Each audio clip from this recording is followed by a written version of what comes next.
local clothing manufacturing is slowly picking up, but for it to contribute quite significantly to jobs, the industry must fight off Chinese imports and bounce back from the impact of COVID-19. Yeah, the question is, how do you bounce back? Well, eNCA's Melitta Ngalonkulu visited a new Foschini Group factory. South Africa's textile industry has not escaped the impact of the COVID-19 pandemic. Consumers are financially burdened, and sales in the clothing and textile industry hit the worst decline in 2020 ever recorded. But the industry is slowly stitching itself together again.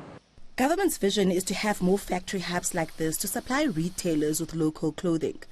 According to its master plan, local content at clothing retailers should reach 65% by 2030.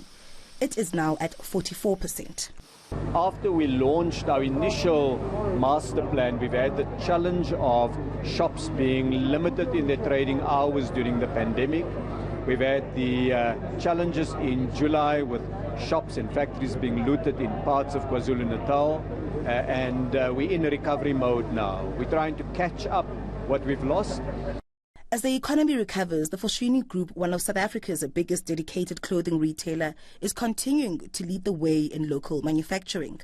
TFG made a conscious decision 7 years ago that we were going to localise wherever it made sense. We've invested significant amounts of our own capital. We've had strong support from the government and the DTIC to a point where we've now become the largest clothing manufacturer in South Africa. TFG now sources 35% of its clothing procurement from South Africa.